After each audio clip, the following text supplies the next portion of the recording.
Hello guys, hope you're all doing well. Today I'm going to be giving you my Game Week 2 Premier League predictions for the weekend. Without further ado, let's get into it. So starting off this weekend's football, we have got Liverpool versus Burnley. Now, these two teams have played each other 14 times, Liverpool winning 10 and Burnley winning just twice. So obviously Liverpool are the favourites for this game. You know, they beat Norwich 3-0 in their last game, and Burnley obviously losing at home 2-1 to Brighton, who famously can't really score goals, or certainly struggle to at the end of last season. However, when you look back at this fixture where Liverpool are playing at home against Burnley the last two times, Burnley actually won the last fixture 1-0, and the time before when they played at Anfield, they drew 1-1. So we can't completely count out Burnley. We know that Burnley are hard to break down at the back, and we also know that Liverpool are fantastic going forward, so it's going to be a really great matchup. However, for me, I think this is going to be another 3-0 win for Liverpool. Those Anfield fans are going to be absolutely roaring. I think it's going to be a good game for those Liverpool fans. Moving on into the 3 o'clock kickoffs, we're going to start off with Aston Villa versus Newcastle, and this is a bit of a tricky one because the games that they've played more so recently, so the last 5 games Aston Villa have won 2 and Newcastle haven't won at all. They haven't won a single one of their last 5 games against Aston Villa because the others were draws. Both teams lost their opening game of the season. Obviously Aston Villa lost 3-2 away to Watford, Newcastle lost 4-2 at home to West Ham. It's going to be interesting to see which of these teams is going to step up and stake a claim to win this game. In my opinion, I think there's going to be quite a few goals. We saw that Aston Villa were a bit leaky at the back against Watford, even though the Watford played very well going forward. Bearing that in mind, I'm going to say it's probably going to be a 2-1 win to Aston Villa. I think it's going to be closer than people think. I don't completely think you can write off Newcastle because going forward they look very, very deadly at times, and Alan St-Maximin looked wonderful. So he could very easily spark a new life into Newcastle. They could take away at least a point, if not all 3. But like I said, for myself, I think it's going to be 2-1 to Aston Villa. I think they're going to be too hard to break down and too clinical going forward. Now, the second of the 3 o'clock kickoffs on Saturday is Crystal Palace at home to Brentford. And this is a bit of an interesting one because obviously Crystal Palace lost 3-0 away to Chelsea. I watched the game and they didn't look good at all. They were lacking something going forward and they were just really, really open at the back. Brentford, on the other hand, absolutely blew the Premier League away, blew Arsenal away and bullied that defence. When you look at the vulnerability of the Crystal Palace defence and the fearlessness of that Brentford attack, I think it's going to be a really good fixture for Brentford to try and get something out of this game. I think they will. I think it's probably going to be another 2-0 win for them. I can't see Crystal Palace challenging them any more than Arsenal did. Brentford actually defended quite well against Arsenal because there wasn't really a huge threat to their defence. And the way that Crystal Palace played last time, I can't see there being much of a threat going forward either way, which is why I don't think Palace will score. I thought Rak-Saki was a brilliant substitution against Chelsea. He came on and he gave Crystal Palace a new direction going forward. He's rapid, he looks pretty solid, and if he plays, he could change the game. I don't think he's going to be the star player on the pitch, obviously with the likes of Benteke if he plays, Wilfried Zaha, but I don't even think that they're going to be enough to score against this very, very well-structured Brentford team. And I think that that's why Brentford are going to win. Moving on now, we have got Leeds versus Everton, and this is going to be a really, really exciting game. Played each other 26 times overall in the Premier League, obviously stretching back a longer way than some of these other ones do. Both have won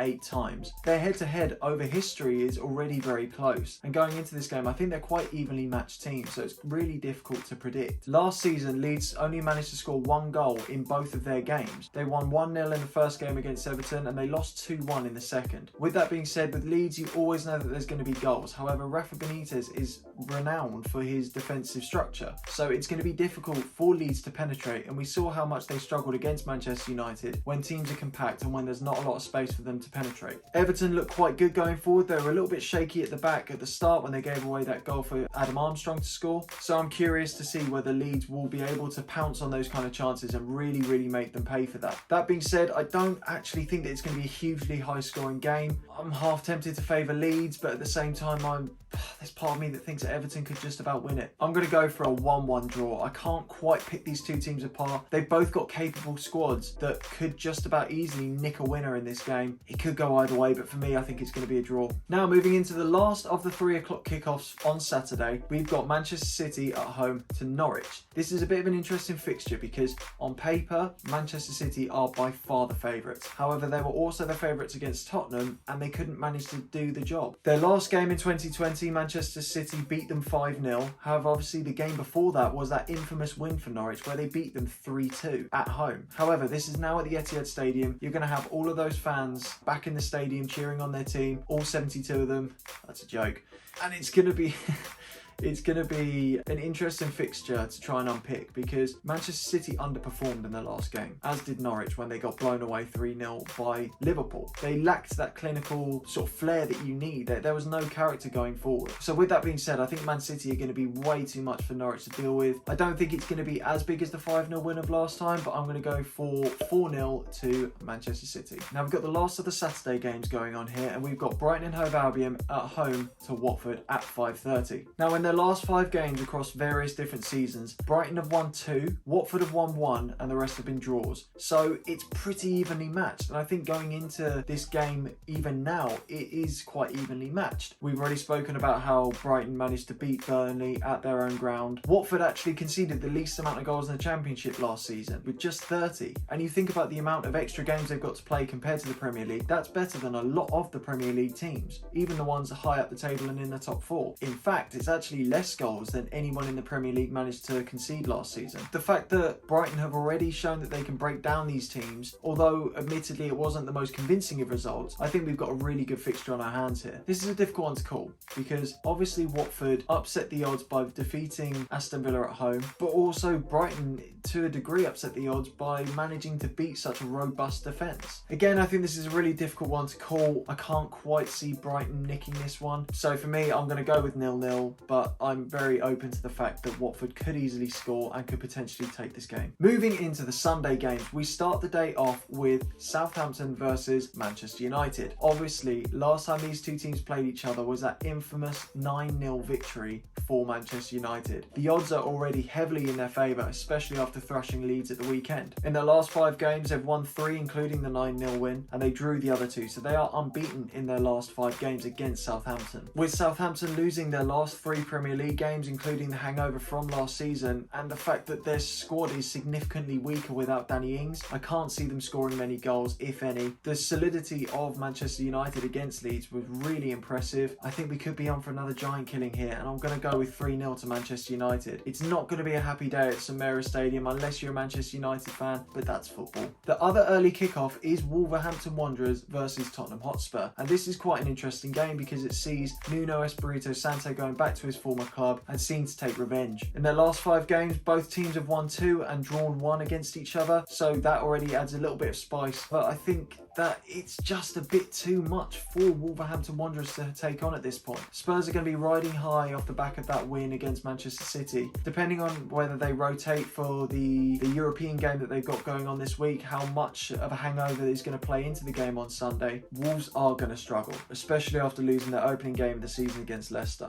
I think when you look at Tottenham and you've got Son, you've got potentially Harry Kane, you've got Bergwijn, who's all going to be running at you. Admittedly, Wolves didn't play badly in their first game and were arguably unlucky to lose against Leicester. However, this is a bigger challenge for me. I think we've got more world-class players than you have got in Leicester. Don't get me wrong, Leicester are a fantastic team. But again, the likes of Son, the likes of Harry Kane, the likes of Hugo Lloris, I think it's going to be way too much for Wolverhampton to actually have under control. I think it's going to be 2-0 to Tottenham. That's my prediction, but yeah, let me know what you guys think. We'll see what happens. Just a quick one, guys. I very much appreciate you still watching, if you still are, and I would appreciate it so much more as well if you could hit the subscribe button below, like the video, leave a comment, let me know what you guys think about my predictions for the weekend, let me know what you think the predictions are going to be, and basically just get involved because I enjoy reading the comments, I enjoy you guys getting involved with the channel, and I enjoy making stuff that you guys hopefully enjoy watching. Without further ado, we'll get back to the video. Now, the late kickoff on Sunday is one I'm personally looking forward to. It is Arsenal against Chelsea, and Chelsea always beat Arsenal, don't they? Don't they?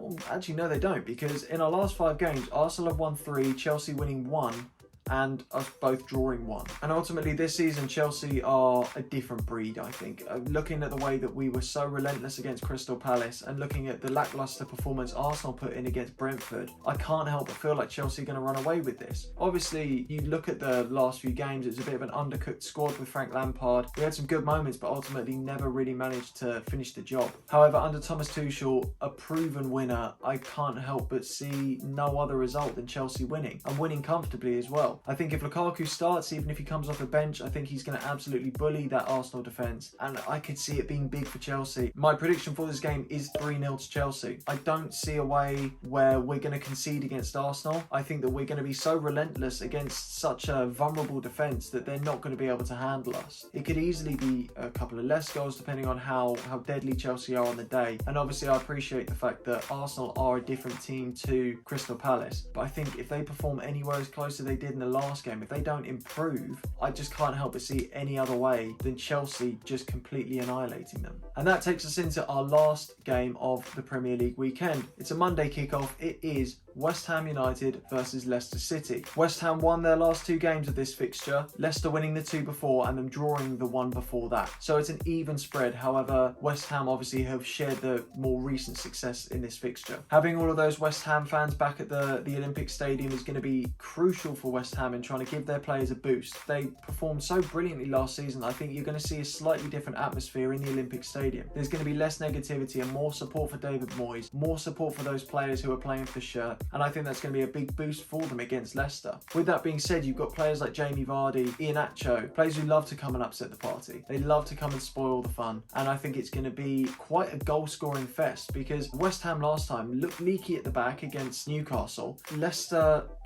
they struggled to look to their best against Wolverhampton under their new manager. Obviously, both teams won their opening game of the season, which is going to give them a huge confidence boost. I think that home advantage is going to slightly give West Ham that little bit of an advantage, and I think that they might slightly edge this one. I feel like it might be a bit of an unpopular one. I think it's going to be 2-1 to West Ham. Shoot me. That's it, guys. That is all of the Premier League predictions for this weekend. Again, like I said earlier in the video, let me know what you think. Let me know if you enjoyed this kind of video, whether you want to see more of me do this every week. Make sure you guys get involved, because if you guys get involved, you give any right predictions, the best predictions that go into the comment section below, I will pick out and I will shout you guys out at the end of the season. So if Leeds go and absolutely trounce Everton 5-0 and you call it in the comments, then you've got a chance of being shouted out at the end of the video. So it's all exciting stuff. With that being said though, guys, I really appreciate you guys tuning in. Thank you so much. Look to see you soon. Take care. Peace and love.